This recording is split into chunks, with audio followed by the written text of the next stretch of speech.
Hello friends, once again you are welcome in RS English Classes Adda. So here we are talking about some proverbs. तो हम लोग कुछ English में जो कहावतें कही जाती हैं, ठीक है, और इसके जो हिंदी भी होते हैं, तो हम लोग उसको देख रहे हैं। तो इसमें मैंने कुछ बताया हुआ था इन माय प्रीवियस वीडियो, तो आज और कुछ देख लेते हैं कि आखिर ये क्या होता है कि बिल्कुल ट्रांसलेशन से क्या होता है, डिफरेंट होता है कि हम कितनी भी बार ट्राई करेंगे तो क्या होता है कि ये ट्रांसलेशन वो अलग एक मेथड है, ठीक है, लेकिन जो कहावतें होती हैं उनकी जो इंग्लिश ट्रांसलेशन होती है वो टोटली क्या होती है, डिफरेंट होती है। क्योंकि यहाँ पर ये जो हम देख रहे हैं इसका हिंदी, हम हूबहू इसका इंग्लिश वर्जन नहीं कर सकते हैं, अंडरस्टैंड, क्योंकि वो बिल्कुल सही होता नहीं है। तो यहाँ देख लेते हैं कुछ और कि हिंदी में क्या है and what will be their English. सो पहला लिखा हुआ है कि 100 इलाज एक परहेज।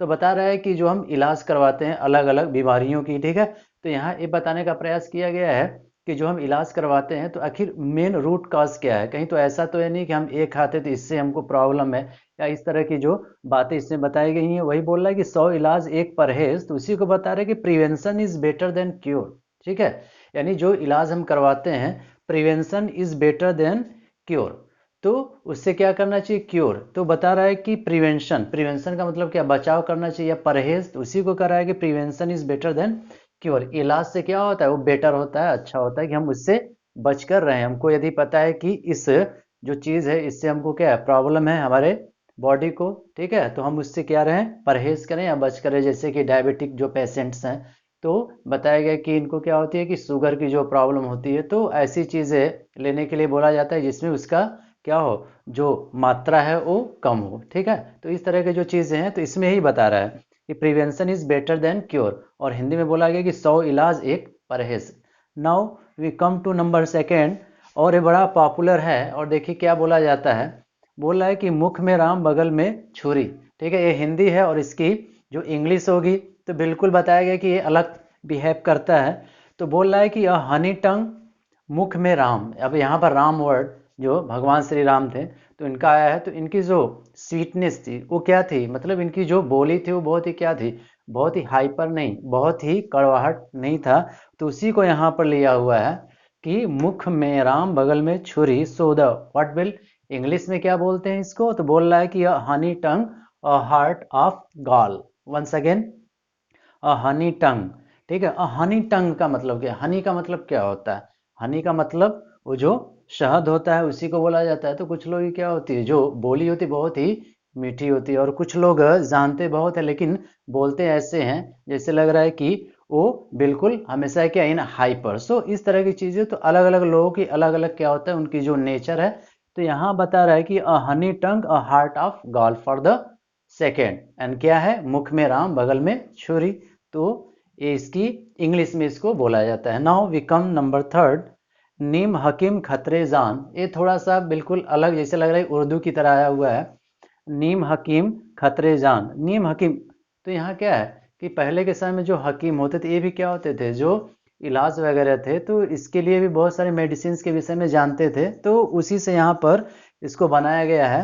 तो बोल रहा है कि a little knowledge is a dangerous thing, ठीक है, इस पर जो अप्लाई किया गया। तो हालांकि यहाँ पर थोड़ा सा डिफरेंट है, और बोल रहा है कि a little knowledge is a dangerous thing, यानी थोड़ा ज्ञान क्या होता है, खतरनाक होता है। तो इसमें बता रहा है इसको, तो जो ट्रांसलेट किया गया है, तो आप देख रहे हैं कि जो हम टेंस वे में जो ट्रांसलेशन सीखते हैं यहाँ पर बिल्कुल अलग, क्योंकि बताया गया कि क्या है, ये कहावतें हैं। तो कहावतें हैं तो इनका उस तरह से नहीं बनता है जिस तरह से हम ट्रांसलेशन फॉर्म करते हैं। तो इसीलिए मैंने इस वीडियो में यही बताने का प्रयास किया है कि ये जो है इनका कुछ नॉलेज रहे तो हमारी जो इंग्लिश से और भी बेटर होती है, कि जब इस तरह से आता है देन। और अक्सर लोग पूछते रहते हैं कि इसका क्या होगा, तो इस तरह से हम बता सकते हैं, if we know. Now we come to the number four, बोला है कि अवसर को कभी न गवाओ, यानी अवसर को मत गवाओ। इसका हम हिंदी इस तरीके से भी कर सकते हैं कि अवसर को कभी न गवाओ मीन्स अवसर को कभी मत गवाओ। अब इस तरह से आता है तो क्या होता है, स्टूडेंट्स जो होते हैं वो परेशान हो जाते हैं कि सर क्या बनेगा। तो इसका केवल एक ही है। तो इसी तरह का हमने क्या किया, वीडियो प्रिपेयर किया हुआ है कि कुछ हम यहाँ पर इंपॉर्टेंट आपको दे सके। तो इसमें बता रहा है कि strike the iron while it is hot, strike the iron, यानी स्ट्राइक मीन्स क्या होता है, वार करना, strike the iron while it is hot, ठीक है। तो strike the iron while it is hot का मतलब क्या होता है? जो लोहार होते हैं, ठीक है, लोहे को पहले क्या करते हैं, बिल्कुल उसको गर्म किया जाता है, फिर उस पर हथौड़े चलाया जाता है, यानी उसी समय वो क्या होता है, वो बिल्कुल अपने जिस शेप में चाहते हैं उस शेप में क्या करते हैं, उसको कर सकते हैं। अंडरस्टैंड?